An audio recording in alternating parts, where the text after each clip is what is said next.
বসে বলে তাকে একটু গালিগালাজ করে, কিন্তু অথচ আপনি নিজেই আপনার বাপ মায়ের কাছে গালি খান করে ফেলেন, তাই না? তাহলে ভুলের মধ্যে কোনো মানুষ নাই পৃথিবীতে, সবাই ভুল করে। আচ্ছা, তারপর মানব কল্যাণে কাজ করার চেষ্টা করবেন।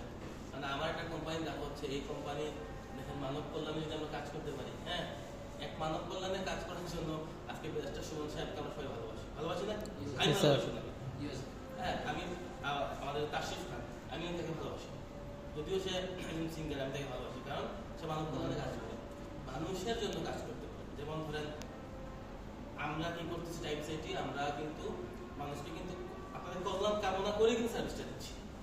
হ্যাঁ, একজন মানুষের কেরিয়ার ডেভেলপ করে দেওয়া এর থেকে বড় মানব কল্যাণ কি হতে পারে, তাই না? তো এটা করতে পারেন। তো আপনাদের পয়েন্ট অফ ভিউ থেকে, আপনাদের অ্যাঙ্গেল থেকে যে কাজটাকে মানুষের জন্য উপকারী কাজ মনে হয় আপনি সেটা করবেন। আবার মানব কল্যাণ করতে যেটা করেন না, যে অমুকের বোনের বিয়ে এখন তো আয়োজন করে বিয়েটা করে আসে, আবার আমার গুণা হবে, কারণ ওই মেয়েটাকে যে সবার সামনে রিপ্রেজেন্ট করতেছেন সেই গুণাটা আপনাকে নিতে হবে। মানব কল্যাণ করতে গিয়ে কারো বার্থডে পার্টি অ্যারেঞ্জ করতে যাই না, তো এটা আবার কি হবে, আপনার বরকত চলে যাওয়ার কারণ হবে। ঠিক আছে? এখন দেখুন ইসলামের শরিয়া অনুযায়ী যে স্যার আপনি কি টিমে আছেন? আচ্ছা, আপনি তো মাদ্রাসায় পড়ছেন, ওনাদেরকে জিজ্ঞেস করতে পারেন যে ইসলামী শরিয়া অনুযায়ী প্রত্যেক দিনের কিছু মুহূর্ত আছে বা কিছু প্র্যাকটিস আছে যেগুলো করলে বরকত পায়, আপনি এগুলো করবেন, সমস্যা কি? সবাই মিলে কোরআন তেলাওয়াতের একটা পার্ট রাখবেন, যে কোরআন তেলাওয়াত পারা থাকে শেখানোর চেষ্টা করবেন। এই যে আছে মাদ্রাসা কোরআন তেলাওয়াত, হ্যাঁ এক্স্যাক্টলি, কোরআন তেলাওয়াত করে শুরু করা উচিত ছিল। আপনাদের এজেন্সির প্রথম জিনিসটা, প্রথম দিন আপনারা কোরআন দিয়ে শুরু করবেন, সবাই মিলে দোয়া করবেন যাতে আল্লাহ বরকত দেয়। এখানে আমরা এই এজেন্সিতে এই কর্ম অবস্থায় বা এই অফিসের মধ্যে কোনো অনইসলামিক কাজ হবে না, কোনো অনইসলামিক বই পড়া হবে না, কোনো নাটক মুভি দেখা হবে না। হ্যাঁ, তারপর হচ্ছে যাই সময়টা বের হবে এখানে একটা কাজে বের হবে, যাতে আমাদের এজেন্সিটা গ্রো হবে। কথা বুঝতে পারছেন? এই হচ্ছে বিষয়। আর বাকি বিষয়গুলো হচ্ছে আপনাদের এই তো যা বললাম ওইগুলোই। তো বাকি বিষয়টা ধরেন আপনারা কি করতে পারেন, স্যারেরা তো আছেন আপনাদের সাথে, আমি আছি, আমাকে নোট দেবেন। আর বিশেষ করে যে ভিডিওটা আছে আপনাদের সাথে, সেই ভিডিওটা খুব বেশি করে ইউজ করার চেষ্টা করবেন এবং চেষ্টা করবেন যে মানে ভিডিও বেস মার্কেটিং করার। আর একটা খুব ইম্পর্টেন্ট বিষয় বলি, এটা আমি অ্যাপ্লাই করবো, আমি এটা করতেছি অলরেডি, আমি অ্যাপ্লাই করবো। সেটা হচ্ছে আপনাদের টিমে যখন আপনারা ফেসবুক মার্কেটিংটা কমপ্লিট করে ফেলবেন, ফেসবুক অ্যান্ড ইনস্টাগ্রাম মার্কেটিং, তখন চেষ্টা করবেন এসইওর পরে যে স্কিলগুলো আসবে তো আপনারা অ্যাপ্লাই করবেন, তাই না?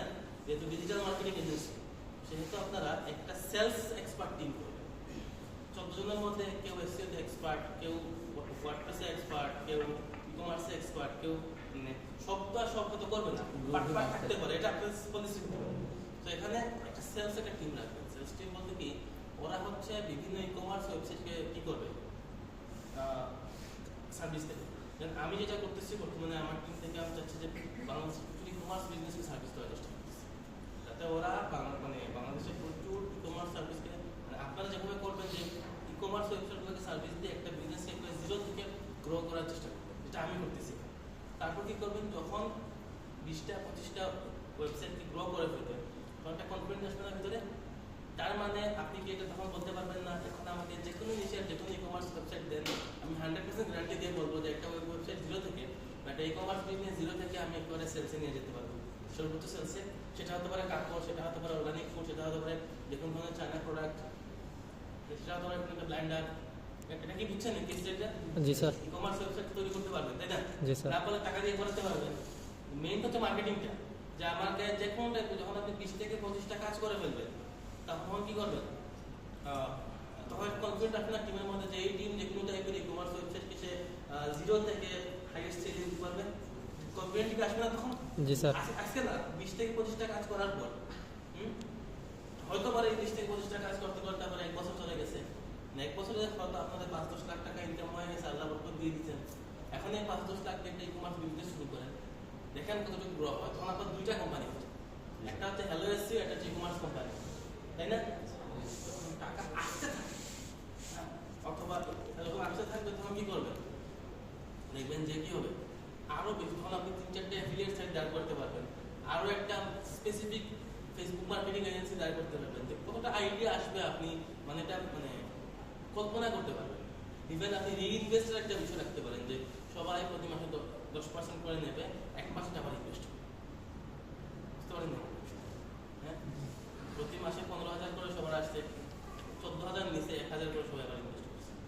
এটাও কিন্তু কি হয়, কোম্পানি গ্রোথ হবে। এগুলা করা যায়, এখন জানেন একা আপনি পারবেন না। একটা কোম্পানি থেকে আরো 3-4টা কোম্পানি বানানো আপনি একা পারবেন না, আপনি টিম ওয়াইজ করতে হবে। আর করতে হলে টিমের মধ্যে আন্তরিকতা এবং সততা দরকার। আর ওই সততা এবং আন্তরিকতার জন্য কি তাকওয়া প্রয়োজন, ইসলাম প্রয়োজন। ভালো করে দেখেন, আপনি টিমে আছেন, এই দুজনকে দেখে যদি আপনারা ভালো ইসলাম প্র্যাকটিস করতে না পারেন, তাহলে আপনাদের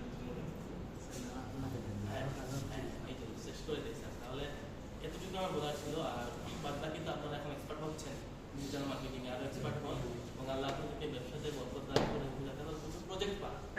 আর কেস স্টাডিগুলো শেয়ার করবেন, গ্রুপে শেয়ার করবেন, আমার সাথে শেয়ার করবেন। আর সামি স্যার আছেন, জিয়া স্যার আছেন, আমি আছি। আমারও কেস স্টাডিগুলো সামনে আমি শেয়ার করার চেষ্টা